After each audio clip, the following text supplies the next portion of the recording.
تو سبق تو یاد کر لینا. میں تو خطابت کی جوڑ نہیں دکھا رہا, مسئلہ آپ کو سمجھا رہا ہوں. ہمارے ذمہ دو کام ہیں, امت کو ایمان اعمال پہ لانا اور امت کا ایمان اور اعمال بچانا. بہاولپور ایک جگہ ہے مبارک, بہاولپور میں میرا ظہر کے بعد بیان تھا. بیان کے بعد اس پہ دو ٹیچر تشریف لے آئے. تو پہلے تبلیغ جماعت سے وقت لگاتے تھے, اب تبلیغ جماعت کے خلاف مورچہ بند ہو کے لڑائی لڑ رہے. ہم نے بات کرنی, میں نے کہا جی فرمائیں. اس نے کہا پہلے ہم تبلیغ جماعت سے تعلق تھا, اب ہم نے چھوڑ دیا. میں نے کہا کوئی بات نہیں, چھوڑ دیا تو بھی آپ کی مرضی ہے, ہم آپ کو مجبور تھوڑا کر سکتے ہیں, لیکن آپ مجھے بتا سکتے ہیں کہ آپ نے کیوں چھوڑا ہے, تاکہ میں بھی چھوڑ دوں اگر بات آپ کی اچھی ہو. مجھے وہ کہنے لگا حضرت شیخ الحدیث مولانا زکریا رحمۃ اللہ علیہ نے فضائل حج میں کچھ باتیں ایسے لکھی ہیں جو شرک کے زمرے میں ہیں, ہم نے شرک چھوڑ دیا تو ہند پر کام شروع کر دیا.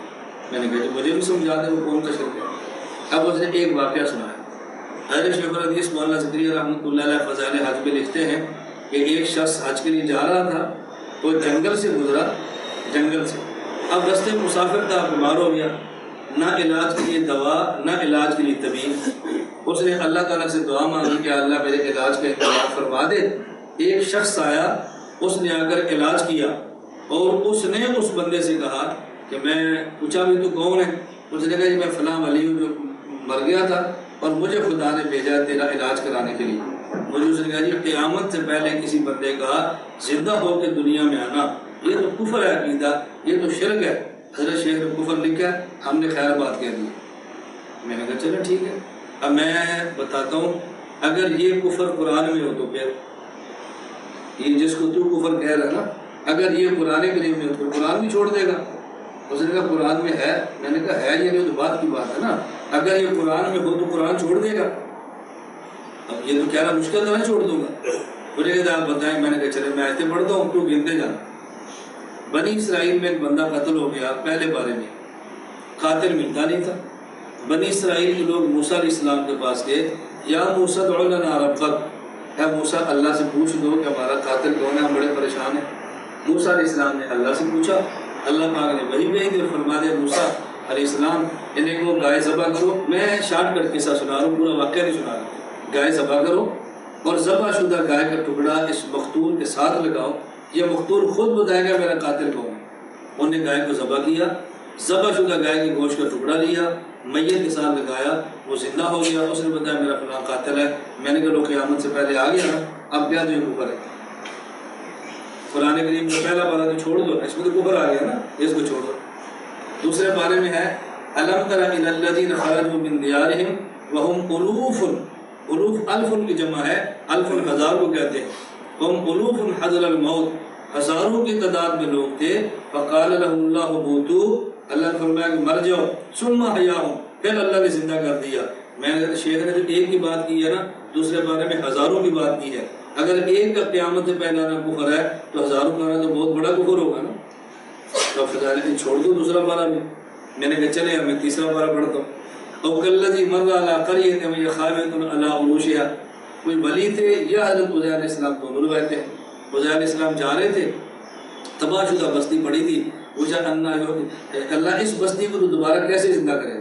فاماتہ اللہ مئۃ عام ثم بعثہ, عزیر علیہ السلام کو اللہ نے 100 سال کے لیے موت دے دی اور پھر آپ نے دوبارہ زندہ کر دیا. یہ سنا نا آپ نے واقعہ. میں نے کہا لو عزیر علیہ السلام قیامت سے پہلے آگے کفر ہے نا, تیسرا پارہ چھوڑ دو. میں اگلا پارہ کہتے نہیں بس کافی ہے. میں نے کہا اب بتاؤ یہ کفر ہے. مجھے کہنے لگا نہیں. میں نے کہا کیوں نہیں ہے.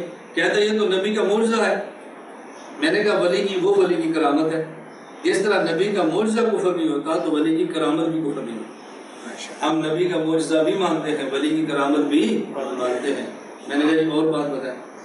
اب جتنے تبلیغ والے ساتھی بیٹھے تھے, میں نے کہا اور ایسا ہے تو اس کو لے آؤ جس کو سوال ہے تاکہ یار صاف کرنا. ہمارے حضرات جو کتابیں لکھی ہیں نا وہ چھوٹے آدمی بہت بڑے آدمی تھے. ہمارا جواب کیا ہوتا ہے معذرت کے ساتھ, آپ ناراض نہ ہونا. ہمارا جواب کیا ہوتا ہے کہ بندہ آپ سے پوچھے گا نا, آپ نے کہنا وہ بھائی ہم ان باتوں کو نہیں سمجھ سکتے جو بڑوں نے لکھی ہیں, وہ ہی سمجھتے ہیں, ہمیں اعتراض نہیں کرنا چاہیے. اس نے کہنا کہ میں اعتراض نہیں کرتا, مجھے سمجھاؤ تو صحیح نا. آپ کتنے بندوں کو یہ کہہ کر مطمئن کر لیں گے کہ ہمیں اعتراض نہیں کرنا چاہیے. آپ مطمئن رہیں گے. جو بوڑھے بزرگ ہیں, جو نوجوان ہیں نا, یہ نوجوان انہوں نے نہیں ڈر, انہیں کھسکڑ ہے. نہیں حضرت دلیل پیش کرو, امیر صاحب دلیل پیش کرو. پھر بندہ کٹ جاتا ہے اس لیے میں نے گزارش کی کہ ہمارے ذمہ دو کام ہیں، نمبر 1 امت کو ایمان پہ لانا، اور نمبر 2 امت کا ایمان اور اعمال بچانا۔ لانا بھی ہے، بچانا بھی ہے۔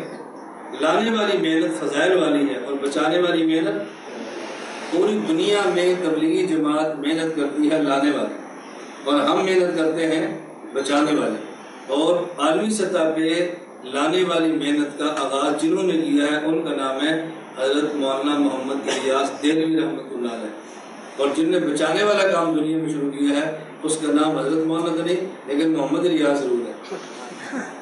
ایسی ہے نا، اب ایک کو آپ لے لیں دوسرے کو چھوڑ دیں، پھر امت آنی شروع ہو جائے گی، بچنی ختم ہو جائے گی۔ تو ہم نے امت کو لانا بھی ہے، امت کو بچانا بھی ہے۔ اپنی کارگزاری سناتے ہوئے بندے کو کبھی بھی شرم و حیا سے حجاب سے کام نہیں لینا چاہیے۔ یہ میرا مشاہدہ ہے، میرے ساتھ ایسے ہوتا ہے۔ جب میں اپنی مجھے خود ایک میں نام نہیں لیتا، مجھے خود ایک شخص نے کہا کہ مولانا صاحب آپ بیان کرتے ہیں بڑا مزہ، اور جب آپ کہتے ہیں میں نے یہ کیا بس مزہ خراب ہو جاتا۔ میں نے کبھی آپ کہتے ہیں ہم چلے پر گئے تھے یہ کیا، کارگزاری سناتے ہیں، میں کارگزاری سنوں تو آپ کے دل کیوں خراب ہو گئی؟ کوئی ہر بندہ اپنی کارگزاری بناتا ہے کہ نہیں؟ تعمیرات والے بتاتے ہیں ہم نے فلاں نے بلڈنگ بنائی ہے، اگر فائر بریگیڈ والے بچائے میرے فلاں فلاں بچائی ہے تو آپ کیوں پریشان ہوتے ہیں؟ ہم نے بلڈنگیں بنانی بھی ہے، بلڈنگیں بچانی بھی ہے۔ بلڈنگ کون سی ہے؟ انسانیت کی تعمیر کرنی ہے۔ ہم نے امت کو لانا بھی ہے، امت کو بچانا بھی ہے۔ لانے والی محنت فضائل والی ہے، اور بچانے والی محنت دلائل والی ہے۔ میں تیسری اور آخری بات کہتا ہوں، میں نے آپ سے گزارش کی تھی، میں 3 باتیں عرض کروں گا۔ نمبر 1 بحیثیت امتی ہمارا ذمہ 2 کام ہیں، امت کو ایمان اعمال پہ لانا، نمبر 2 امت کا ایمان اور اعمال بچانا۔ دوسری محنت اس کے لیے تمام وسائل استعمال کریں۔ ہم اس پر اللہ کا شکر ادا کرتے ہیں کہ کتب تحریر کی ہیں، رسالے نکالے ہیں، اور چھوٹے چھوٹے پمفلٹ تیار کیے ہیں، پوسٹر تیار کیے ہیں، مختلف زبانوں میں کتابیں الحمدللہ آنا شروع ہو گئی ہیں، اور جدید وسائل نکلے تھے میڈیا، سوشل میڈیا ہم نے استعمال کیا۔ چینل ہمارا دل کرتا ہے، ہمارے پاس اسباب نہیں، جب اللہ دے گا ہم اس کو بھی استعمال کریں گے، ہم اس کو رکنے والے نہیں ہیں۔ بس مسئلہ اسباب کے جس دن آئیں گے ہم اپنے چینل پر بھی کام انشاءاللہ شروع کریں گے۔ باقی پاکستان کے بعد چیزوں کا درس قرآن میں آتا ہوں، میں صبح 7 سے 8 پاکستانی ٹائم کے مطابق، وہ مجھ سے ہفتے میں 2 دن مانگتے ہیں، اور میں مہینے میں بھی 1 دن نہیں دے پاتا اپنی مصروفیات کی وجہ سے، ہم اس میں بھی درس قرآن میں آتے ہیں۔ تو اسی طرح آپ حضرات میں سے جن کو مسائل کی حاجت ہو، ahnafmedia.com ہماری ویب سائٹ ہے، اس کے اوپر باقاعدہ ہمارا ای میل نمبر موجود ہے، آپ ای میل کریں اور اس کے ذریعے اپنے گھر بیٹھے مسائل پوچھیں۔ اگر فیس بک کا استعمال کرتے ہیں تو احناف میڈیا سروسز یہ ہمارا پیج ہے، آپ اس کو لائک کریں اور اس میں اپنے ہمارے روزانہ کے مسائل دیکھیں۔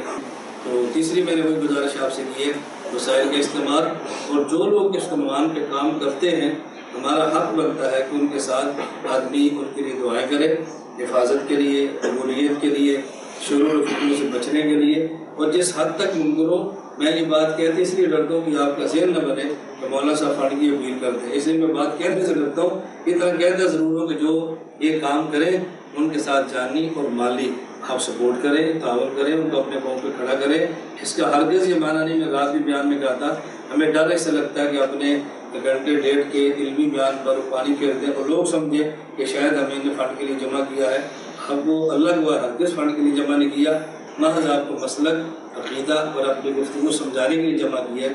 لیکن 3 باتیں میں نے عرض کی تھی، نمبر 1 امت کو ایمان اعمال پہ لانا اور امت کے ایمان اعمال بچانا، نمبر 2 وسائل کا استعمال، اور نمبر 3 کام کرنے والوں کے ساتھ جس حد تک ممکن ہو اسباب کے درجے میں تعاون، اور کسی کے لیے دعائیں کرنا ایک بہت بڑا تعاون ہوتا ہے۔